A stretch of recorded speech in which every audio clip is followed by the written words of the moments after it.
also have to consider. First of all, because it's quite widely spread, yeah. So like it's the type of activity, economic activity, that's common for developing countries. Yeah, so it's not always the main kind of sector of the economy. However, it is not negligible one. So it's something that we have to consider specially. Uh, why do we worry about the process of agriculture? Yeah, like in generally, why is it important? So first of all, of course, the impact of agricultural development is very high. Yeah, if on growth, on poverty reduction, it's very high in these countries, in the least developed countries, because it's very easy to imagine that if majority of your population works in agriculture, it by definition becomes an important sector. Yeah, so um, there are still countries which are kind of more agriculture specialized.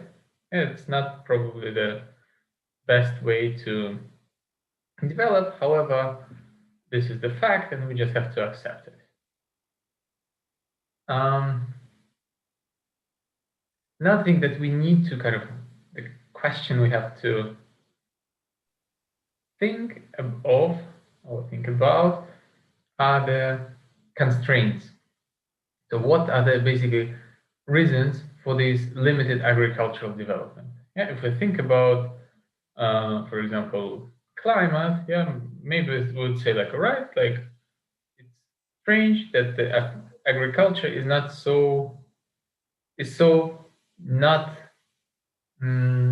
efficient in developing countries. Yeah, if we talk about this dynamics, yeah, why wouldn't they grow faster? Because like weather is nice, things should grow well, and so on. They can also grow tropical fruits, yeah, which are expensive in Europe, and so on. But how somehow this doesn't happen? Yeah, so like there are other things to consider, and yeah, so specializing in agriculture is not always, or most often, not very good way to develop. Why is it the case? We will try to talk today. Another thing is how to promote agricultural development. Because we see that no countries, basically, no developed countries specialized in agriculture.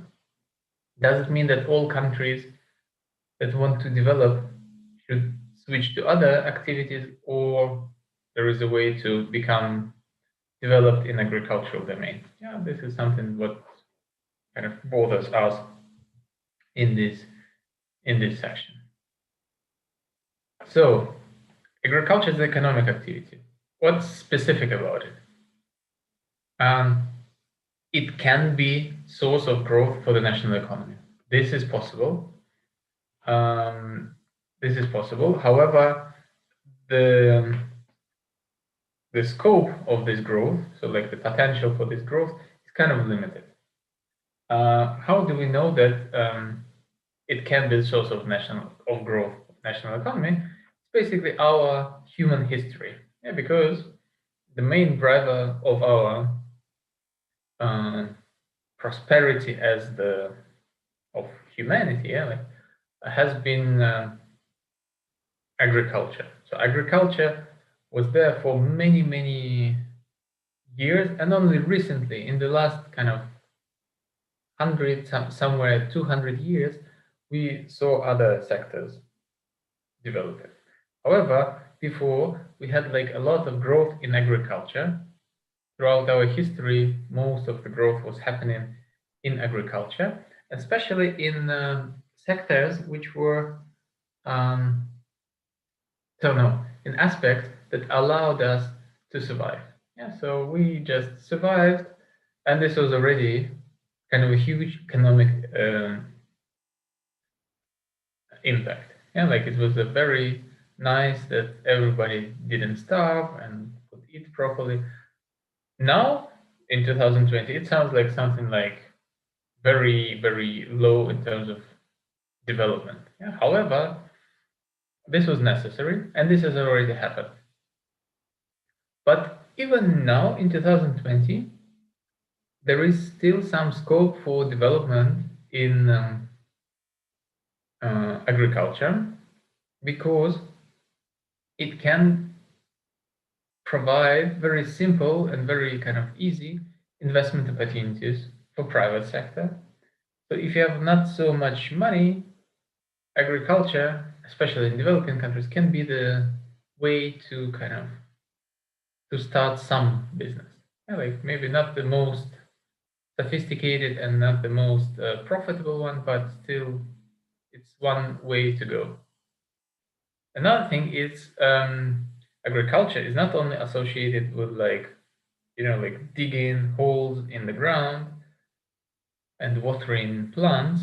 It's also about industries that are related to agriculture. Yeah, so like if you have agriculture, you can also develop things that go together with agriculture. Yes, and that's why you can focus on agriculture related industries. And this is something very kind of can be very good for your development. It can promote development very fast.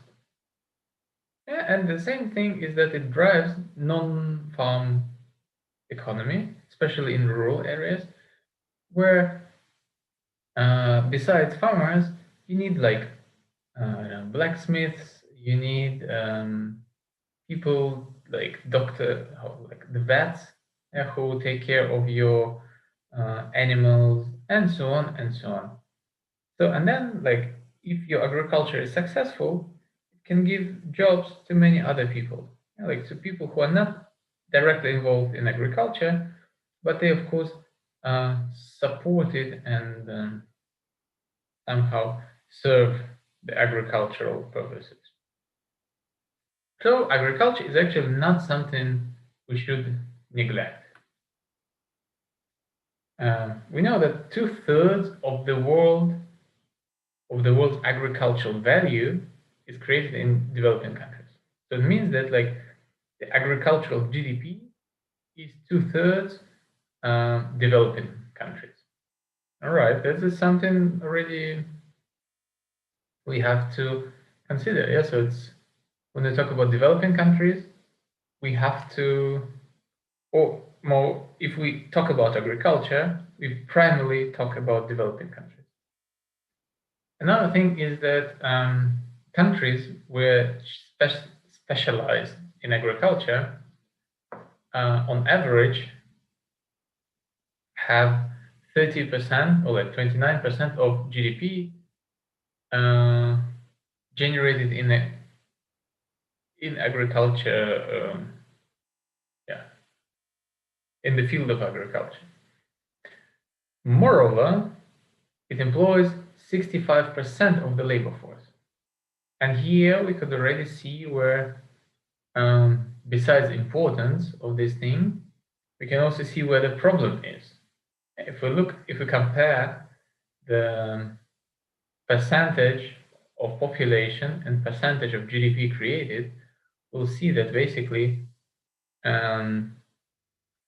what does it mean? It means that 70% of gross domestic product in agriculture-based countries is created by 35% of the labor force, by those who are not employed in the agriculture.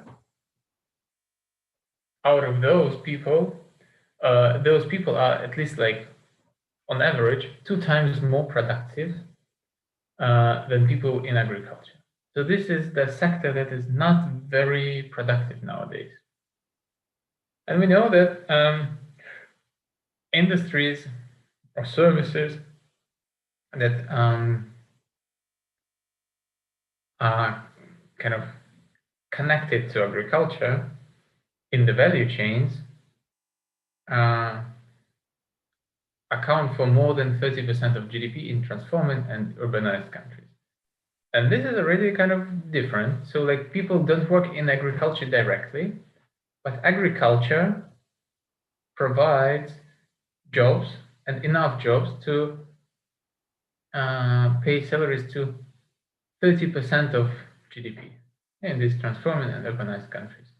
So this is another thing. So like, even though agriculture is not very efficient, we cannot say that like we have to stop doing it. Yeah, like we say like, all right, people, it's not efficient, go somewhere else.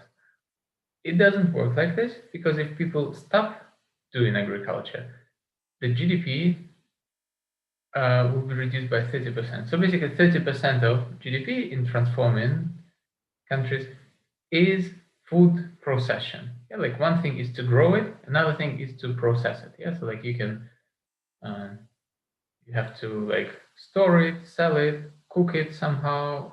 Most of it is kind of already going to the consumers, not in the raw, not as raw products, but something like, I don't know, for example, flour or even rice. Yeah, like you have to process it a bit so that before you can sell it.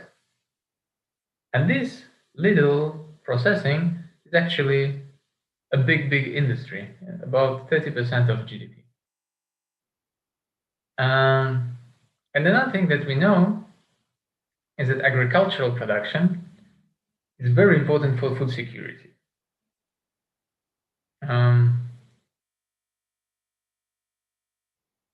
In both ways. Yeah, like first of all, food security. So like if something happens at the world market, or you have political conflict, and you're cut off from the international market, you still can kind of survive if you have your local agricultural production, so you can feed your population. That's one side. Another side is that it also normally can give jobs to poor people. And poor, when we talk about poor, we think that people might most likely also not very highly qualified. And there we see like, all right, we say that these people who are poor, who couldn't find other jobs, at least they are safe in agricultural sector because they can get some salaries there and they won't starve. Yeah, like it's important to consider these people so that those who are most vulnerable, yes, those who are kind of most affected by all types of crises. Right. Share of agricultural GDP in rural population share. So here we see that basically rural population share. What does it stand for? Rural population share, it's like people living outside of cities. Not all of them work in this farming industry. However, most of them are somehow related to it, related to this agriculture. I told you, I gave this example of like blacksmith, one thing, and we, especially in developing countries, we don't expect that these people work in some industries which involve like creativity or something like this.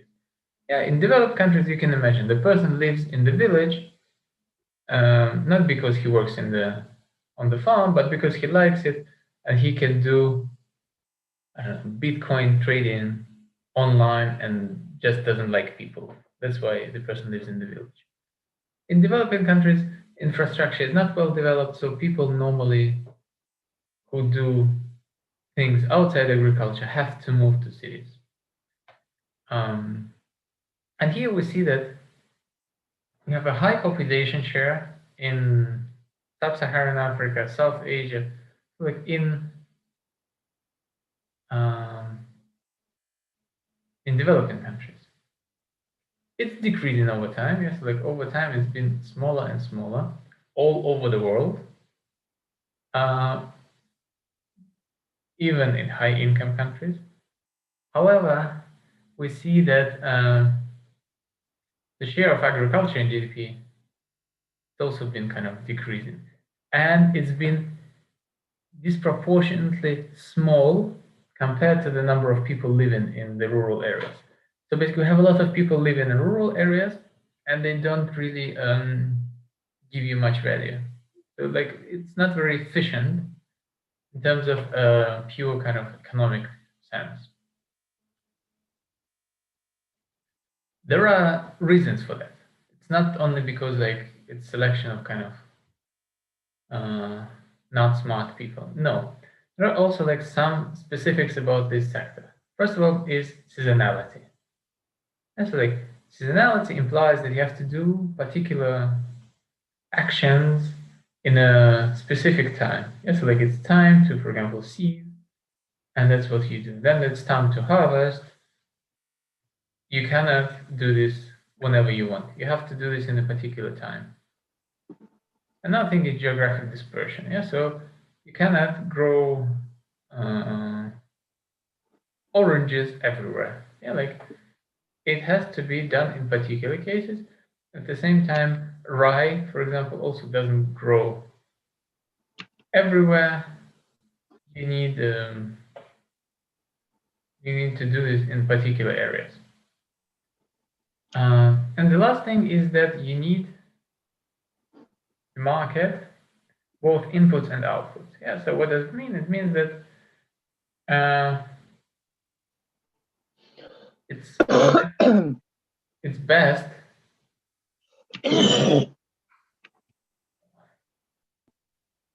best if you have functioning markets, both for the output you kind of produce in the agriculture and things that you use for agriculture, yeah, like some seed or equipment and so on. We have a lot of sources of risk. Yeah, so like prices fluctuate, yeah, weather fluctuates. So farmers are actually very, very vulnerable to numerous types of risk. Technical change actually drives productivity growth. So we know that if technologies improve in agriculture, people can become more efficient. However, it's very context specific. Yeah. So, for example, one big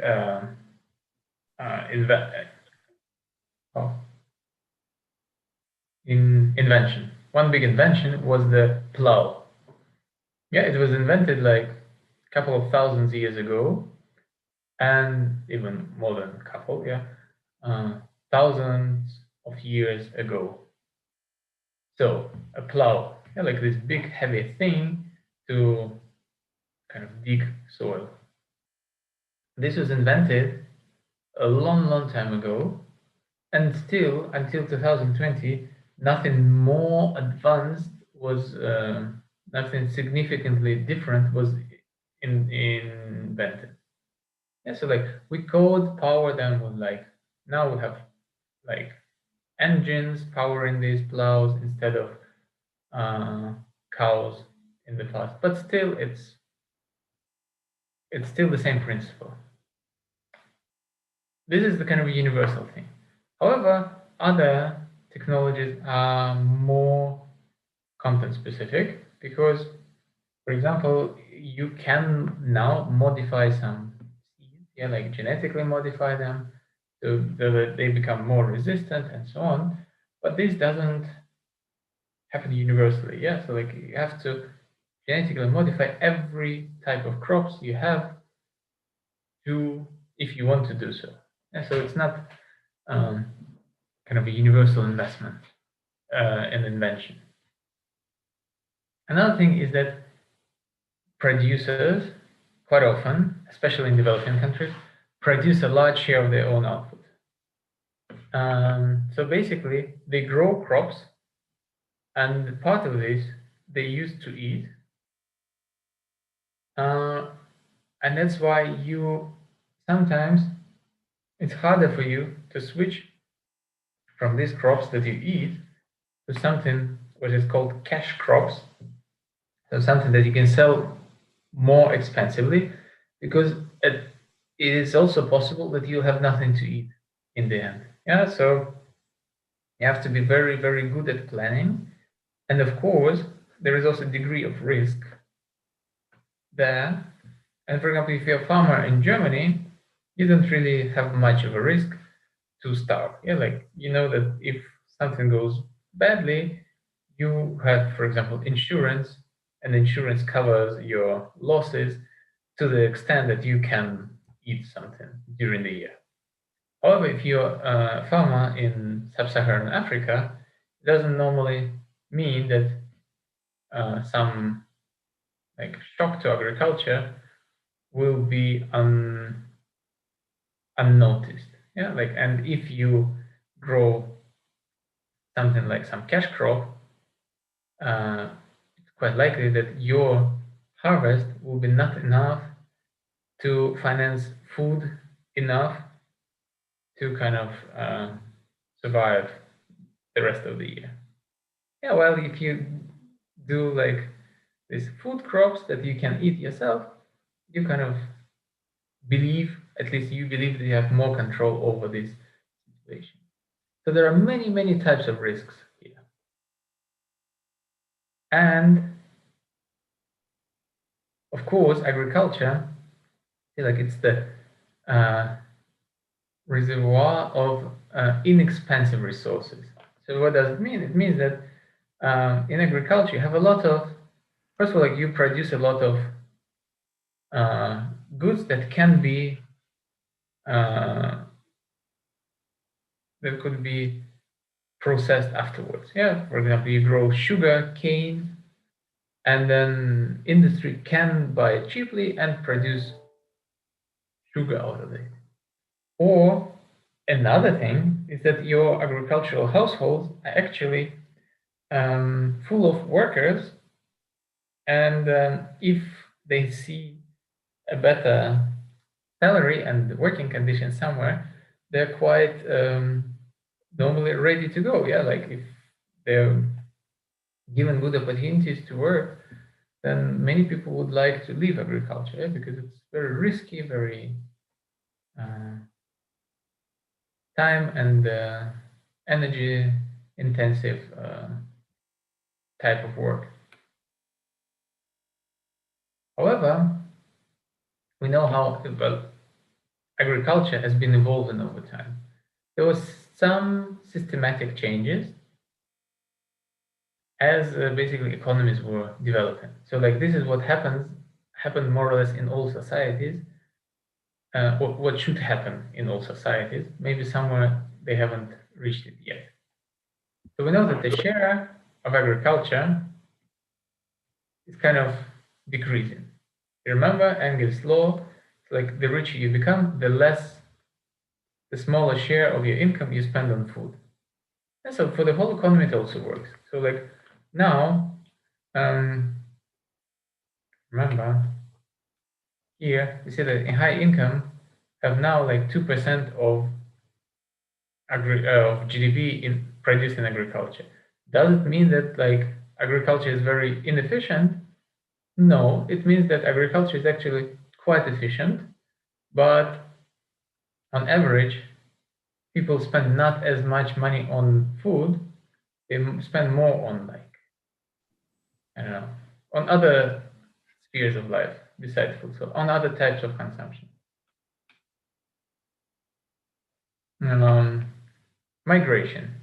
Migration, labor from rural to urban economy. This is what happens inevitably in all countries. Yeah. So as agriculture becomes more efficient, technology becomes more efficient, you don't need as many people.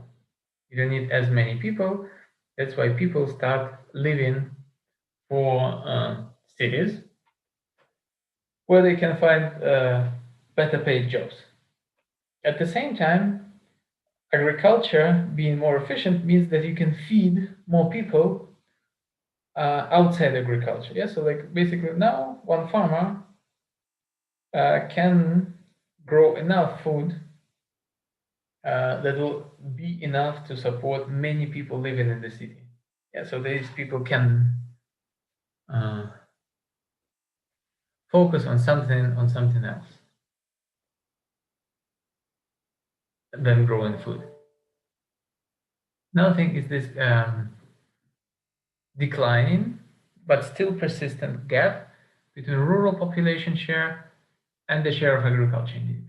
Yeah, so basically, we see that people in agriculture are on average less productive than the rest. This is something we have to kind of account for. And concentration of poverty in the rural economy. So in rural economy, we know that poor people quite often likely to exist because of, first of all, because they don't see anybody around them who is working in a highly efficient industries. Yeah, so like agriculture is always not very efficient. It's very needed because we need to eat, but at the same time, it's never as efficient.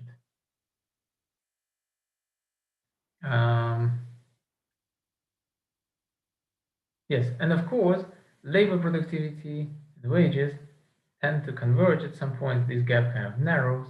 However, it takes a long, long time. Yeah. So, like for example, now in developed countries, farmers are normally not disadvantaged in terms of their wages, but they're also like super productive. Yeah, because they use complex machinery. Even to understand this, how this machinery works, it's already like quite a lot of effort. Another thing is that farmers are normally in developed countries very highly educated. They understand how crops work and so on and so on. So like people, so for example, Göttingen is one of these universities which are popular for agricultural science. And so people who want to become farmers, they go to the university, study for like 5 or something years to become farmers because that will increase their productivity. They'll be super productive. Yeah, they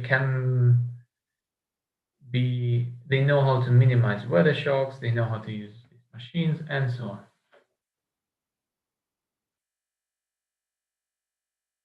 And that's why they don't need actually, yes, many people in the field because they can all do this by themselves, and this is still efficient. Structural transformation. Structural transformation is this process that first of all, you have surplus in the agricultural output per worker. So basically now one worker can feed not only himself, but also somebody else. And that's why some people say like, all right, people, you can feed us and we will do something else for you. We will produce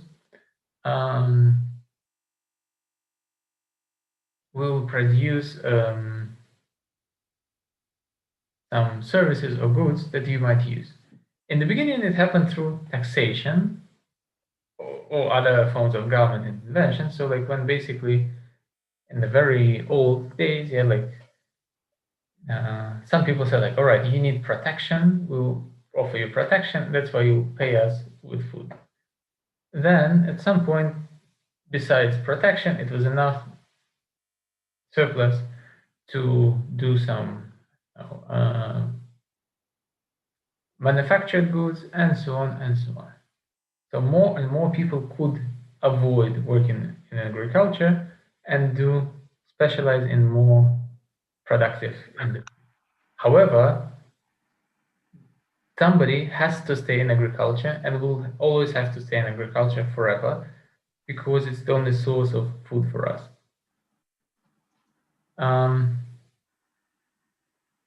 And then this integration of agriculture and non-agricultural sectors has been going on for a very long time. So people were specializing in people were focusing on some non-agricultural activities, but their output, yeah, their kind of the things that they produce were still used in agriculture. Yeah, for example, you could like become producer of machinery, and this machinery is used in agriculture. And the same thing happens the opposite way. So like now, instead of eating raw food, we can process it, like put it in cans and so on and so on.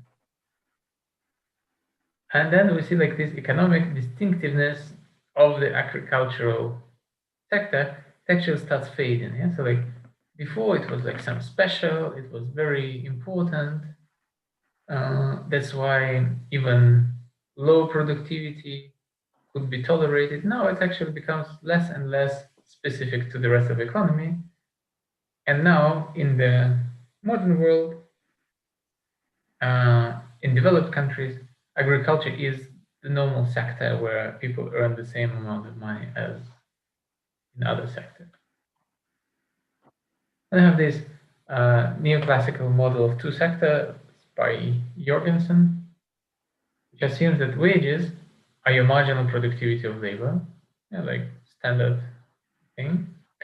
And we say that like marginal productivity of labor is never zero in agriculture, so it couldn't be zero. We have no minimum wage, so not zero, but we also don't limit it with some particular value. And then we could say that if the industrial sector increases, so it can only happen if agriculture sector decreases. What does it mean? That basically people who go to the industry have to come from somewhere, and most likely come from agriculture. Another thing is that workers from agricultural sector, if they kind of leave it, it reduces production, but increases the marginal productivity. Yeah, because previously it was, like everybody was working in agriculture, and it was not very unique. And now, the less people work in agriculture, the more we are ready to pay them, so that they keep on working there and don't go to the cities to work as like fashion designers. Yeah, because we need somebody who will grow food for us, who will provide us with these basic food supplies. That's why marginal productivity of labor in agricultural sector is increasing. Also because there is less people, so one person becomes valuable. That's why salaries also are increasing.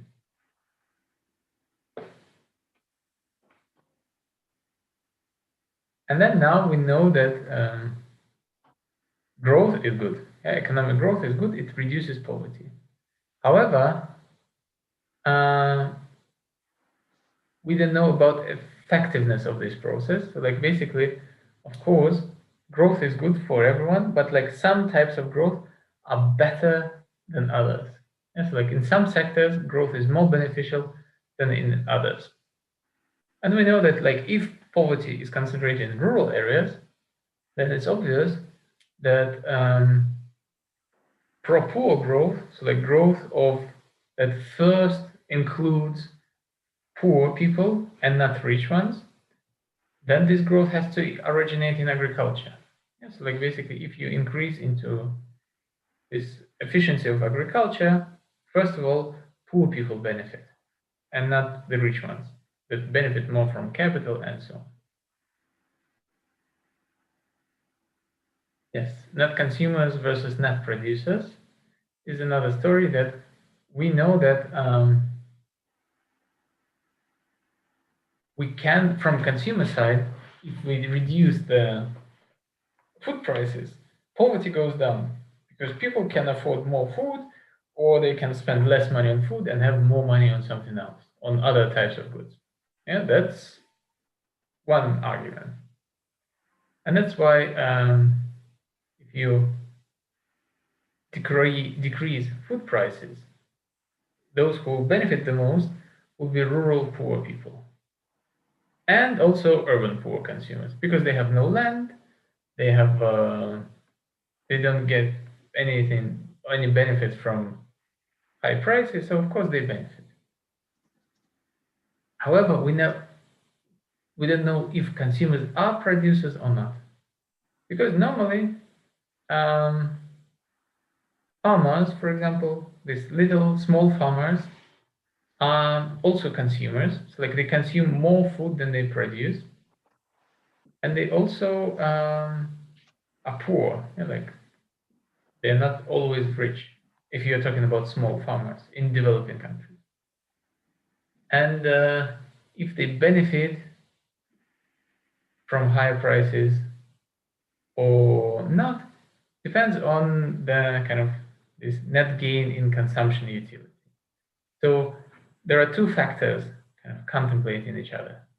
One is that you can afford more, you can consume more if prices are low, but at the same time, your goods that you sell, your income is also going down.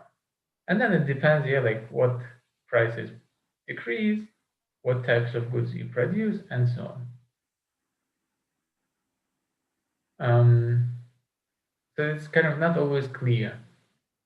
Another this aspect about agriculture. And the final thing is that rural workers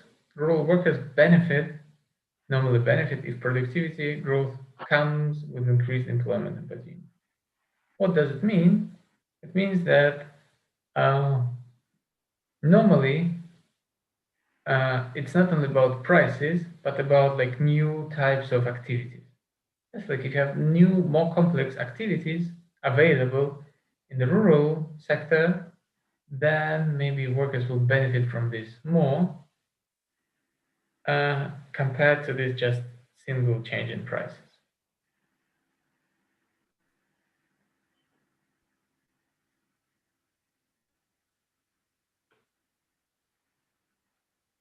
Yes, and of course, like, no, today's questions will be not in the test. So it's just for you, you're gonna learn for your future and show off in the next courses. Yeah, there are three types of productivity in agriculture, and I have this. Like we know there's three main types. One was shifting agriculture, so when people were just like cultivating something in a field, then the field was getting overused.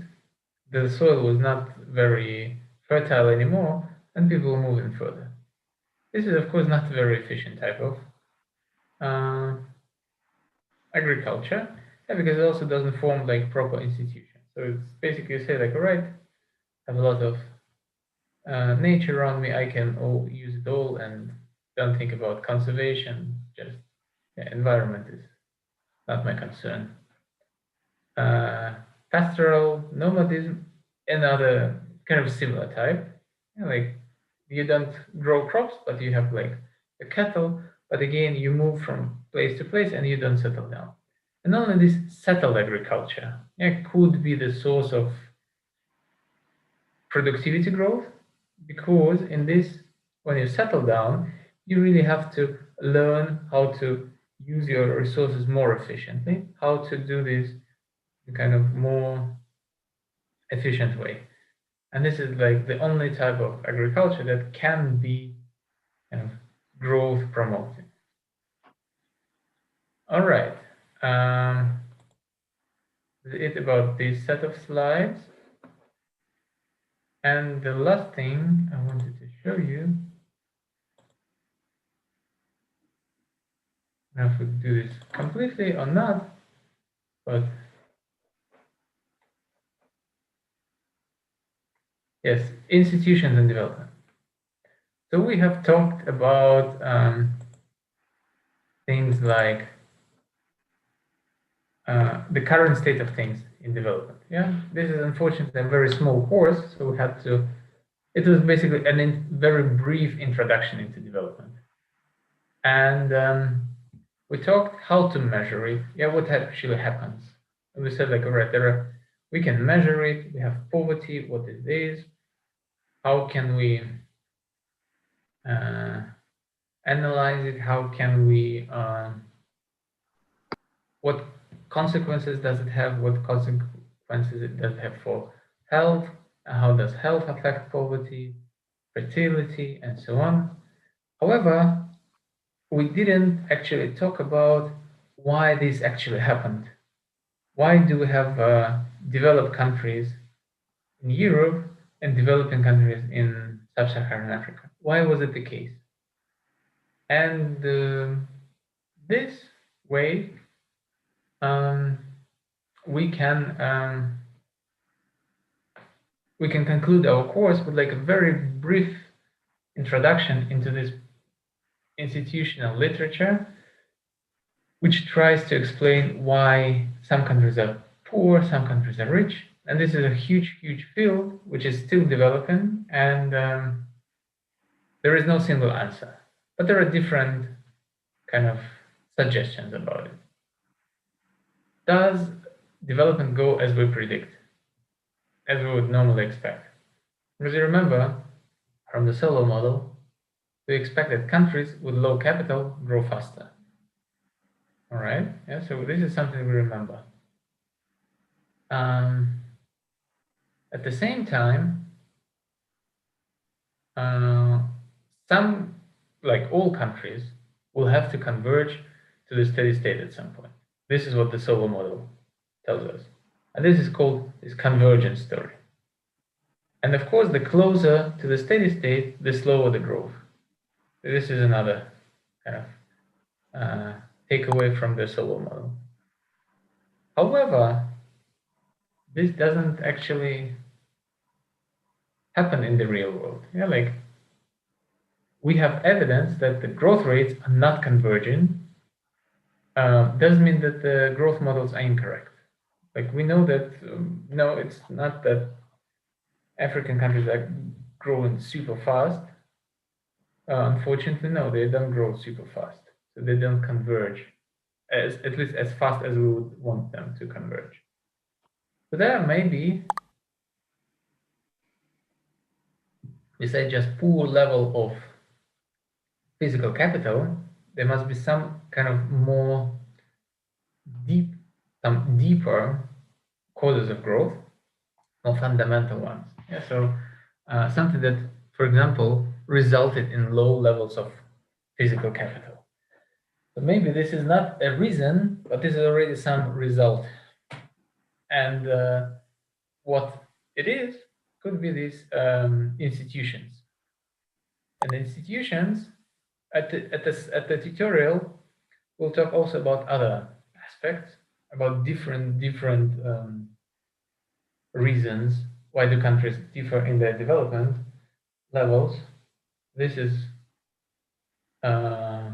institutions is only one aspect that we could think about. So the question is, are institutions the cause of current economic performance? And this is a very hard question to answer, because we never know what was first and what was second. Yes, like, do institutions make you richer, or do you install better institutions if you're rich? That's another question. Yeah, so we don't know what's kind of the chicken and what's an egg. So here we need to kind of find some arguments. All right. So this is the picture. It's quite famous in terms of in this development literature. So these are two countries, and the black. Why is it everything black? Because it is the photo made at night, and these white dots, these are night lights. Yeah. So, and we have two countries. You see, like in terms of climate, they're quite likely to be similar. Or they yeah, like they neighbor each other, so like maybe climate doesn't really differ between the two. Resources, natural resources, also quite likely to be equally shared. Yeah, like these are not two large countries. However, if you look at the night lights, we see that like one country is like full of lights. Yeah, these lights mean that they have proper roads, street lights that kind of illuminate things in the dark. And generally, night lights is the good thing, is a good proxy for economic development. Like if you see from the space that the country is bright at night, it means they have a lot of money to kind of illuminate it. So like you clearly see that one country is super bright and one country is super dark. There's only one this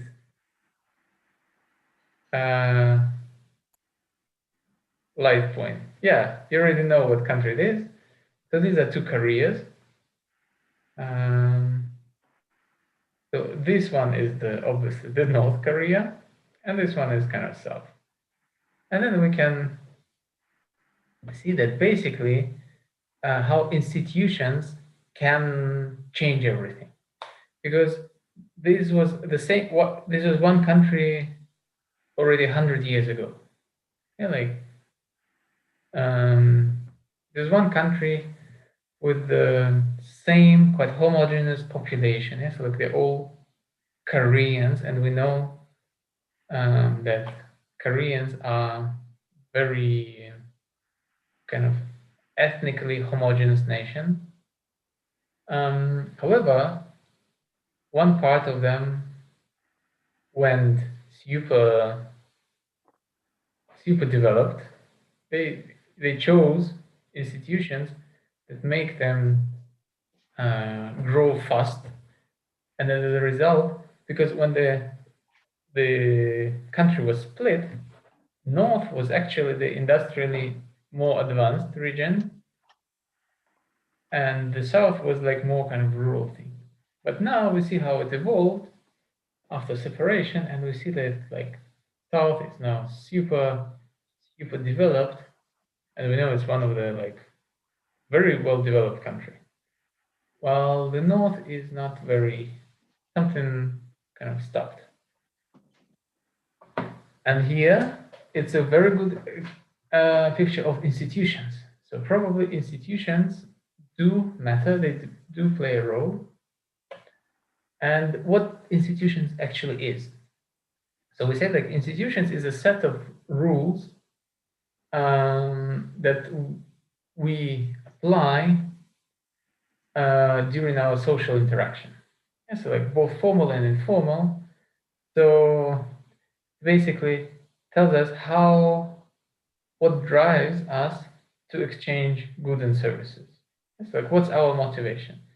So in this case, in the South Korea, their motivation is money. Yeah, like everybody is kind of a greedy capitalist there in the South. They only care about profits, salaries, and so on. While in the North, they work for idea of building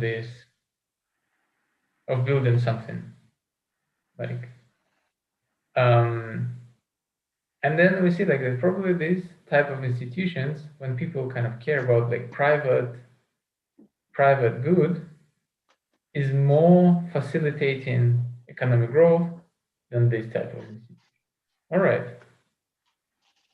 Another thing is that institution can be seen as the system of beliefs, norms, organizations, and rules that regulate our behavior. Yeah, so we see that our behavior is kind of mediated by institutions, and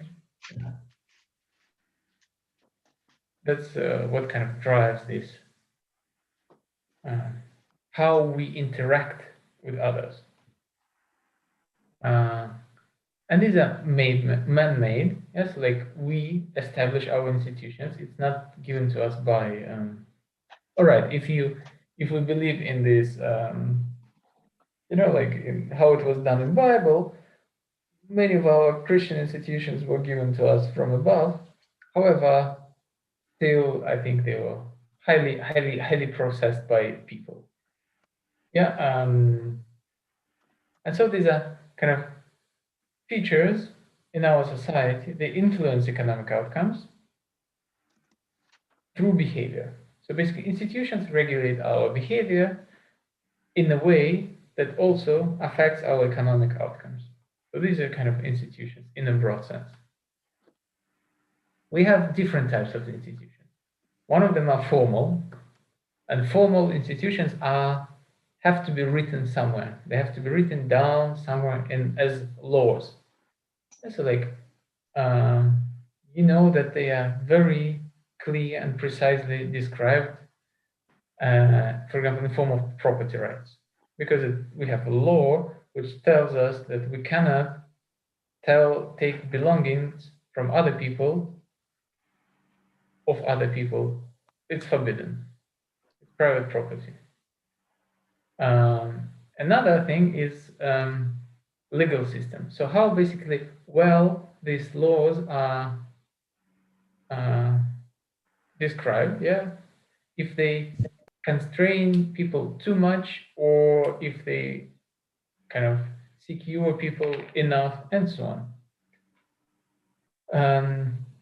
We can have a lot of laws, but sometimes they're not enforced. That's why rule of law is also important. So it's basically the degree to which the law is enforced, the degree to which we could say like, all right, we know that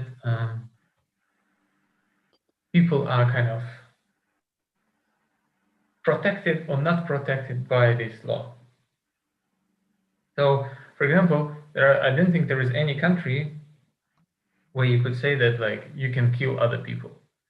However, in some countries, you can see that this law is enforced. Yeah, like, and then people, if they commit crimes, they put into prison. And in some countries, like, law is not enforced. They don't have enough police. They don't have enough will to do this, and so on. And last thing is like constitution. Yeah, like constitution is just normally the kind of the big statement, like the big manifest, which tells what society stands upon, and it tells us what we believe in as the nation. And so that's why constitution is a kind of another kind of separate source of institution. All right, informal institutions. This is something more vague, yeah, and not as precisely defined. However, it's not less powerful. Yeah, so for example, we could say religion. You know, like sometimes it's not very clear how should we do according to the religion. Yeah, so for example, yeah, in many religions, yeah, like it's so much of wiggle in terms of how you read the texts. Yeah, so like what does it mean, and so on. Yeah, so like some Christians can become very violent, yeah, and like start killing other people, while other people of the same kind of religious denomination would say like, all right, no, we are kind of try to be peaceful, and yeah, even this question of faith is like doesn't justify violence, for example. History is like these experiences of your nation. They can also become these institutions. Yeah, like they can dictate institutions which can affect our everyday life. Yeah, so for example, yeah, like in Russia, we have this the war trauma, yeah, like the Second World War trauma, and we have a very specific attitude to food. Yeah, so like I don't know how it was with your generation. When I was a kid, yeah, I was told like every time that you cannot waste food. Yeah, like you have to eat everything that you see on your plate and so on. Even though like if somebody puts you too much, that doesn't count. You should still finish it. This is kind of a history that was in the past, but still influences our kind of behavior now. The same happens with traditions. Yeah, so like you cannot distinguish it, yeah, sometimes from religion or history and so on. And another last thing, which is very important, is social acceptability. So like if something is accepted in the society, that is kind of a norm. Yeah, like at the same time, something is not acceptable, it sometimes works as strict as a law. Yeah, so for example, crossing the street on the red light. Yeah, it's illegal. Yeah, like we have a law which is called the rules of like traffic rules. It's a law, and crossing the street on the red light is violating it. However, it's socially acceptable because we kind of all agree that sometimes if you have no cars around, you can do this. Yeah, you can do this. It's all right. We believe it. Yeah, we accept this as a society. It doesn't necessarily mean that it's utterly right, but we kind of tolerate it. And sometimes people can tolerate much worse things, yeah, like than just crossing the street. So, and then we have set of coordinating institutions. And so coordinating institutions, for example, that coordinate people. They say like the rule. We drive on the right side of the road. Which organization takes care of this? This highway patrol. What is the belief or norm? The norm here will be that drivers will follow this rule. So the norm is that people drive on the right side of the road in Russia. How does it regulate behavior? People really do drive on the right side of the road. So this is kind of institution that is kind of coordinates this whole thing. It's enforced by highway patrol. And then as a result, like our roads are a bit safer than they could be without this thing. Sometimes you have extractive institutions, and this is probably not so good. So, for example, police, it's the rule, everybody knows about it, that police requires like $100 to dismiss minor offense charges. For example, you did something, you were driving not very accurately, then the police demands $100 from you to dismiss this charge.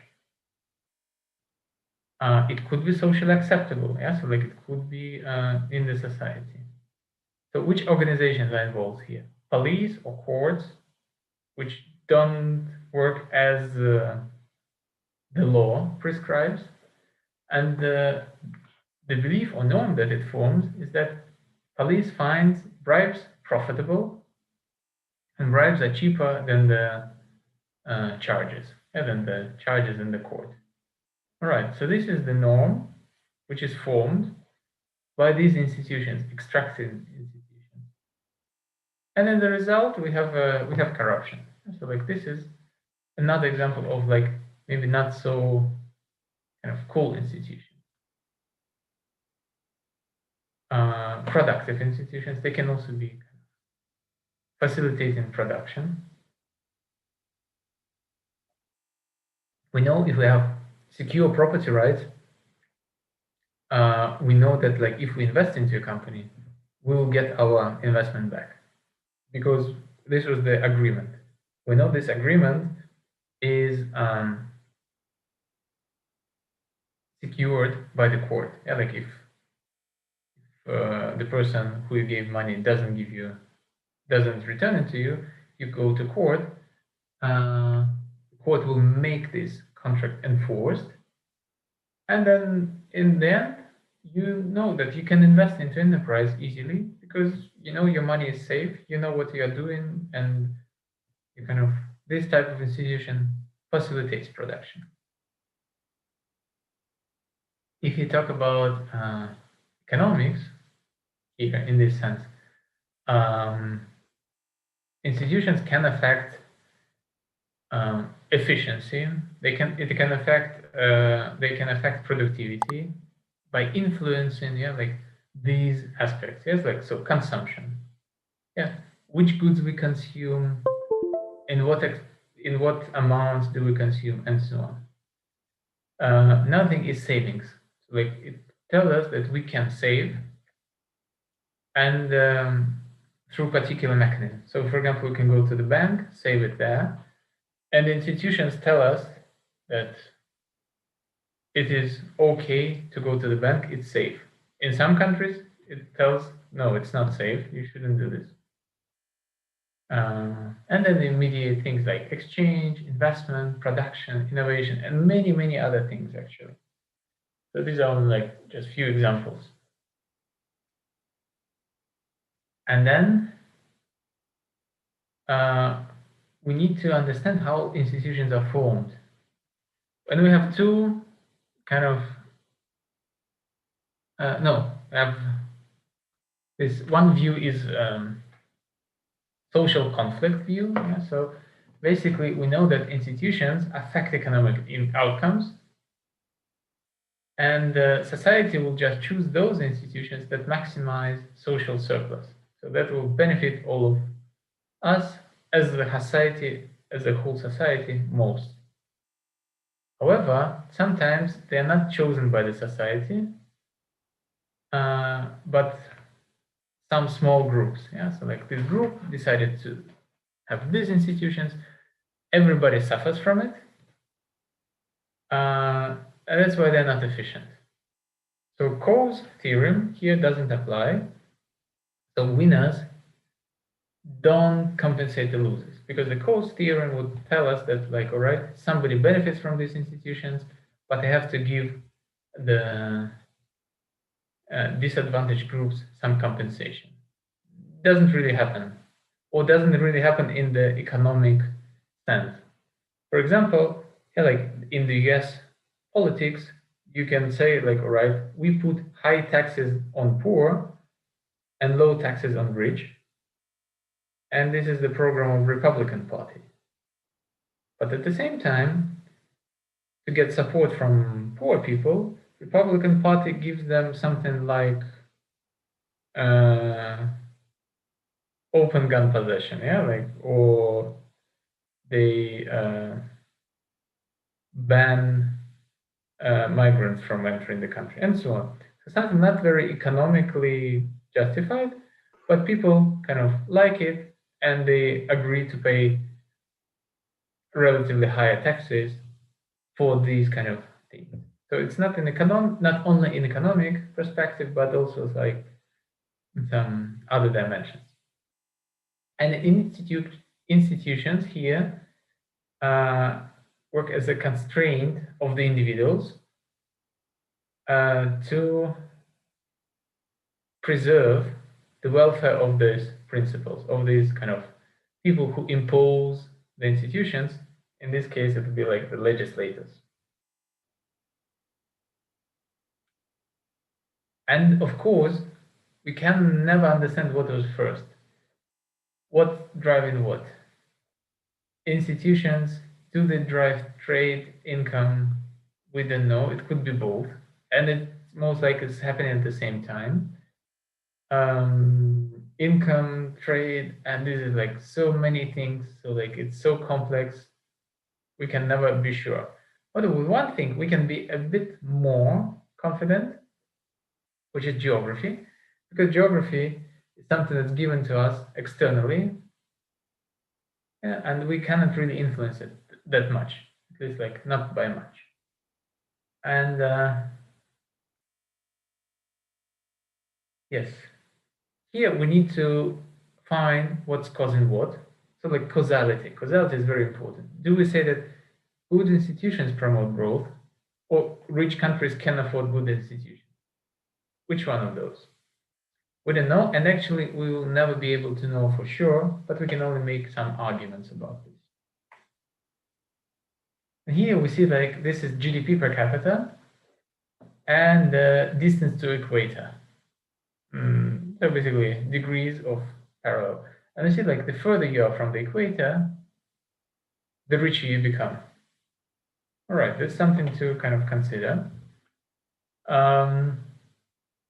Is it kind of climate or something?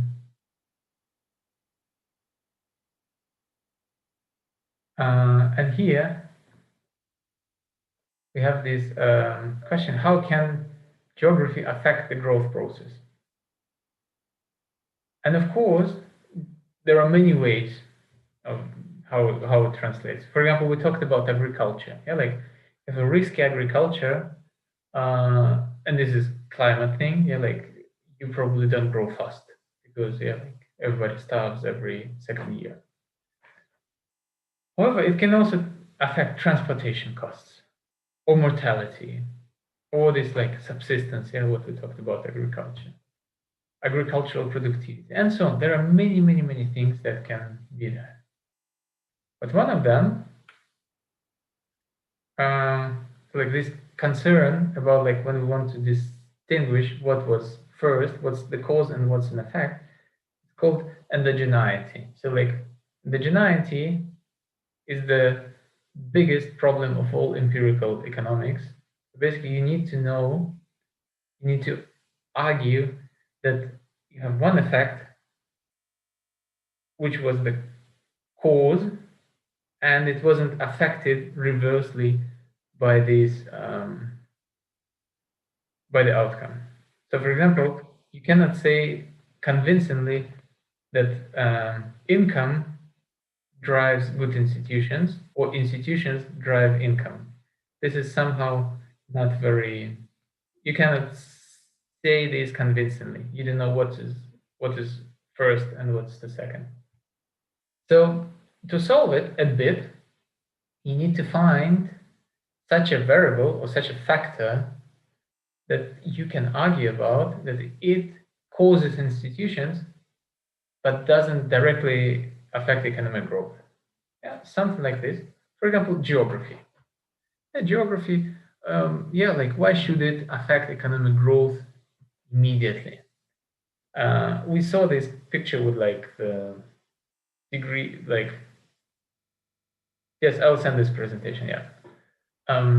You cannot say convincingly that institutions are only driven by this distance to equator or like income. Because, for example, we know that Australia is kind of quite a warm country, but still level of development is quite high. So maybe it's something else. And here we use this instrument that we use to predict these institutions that is not related to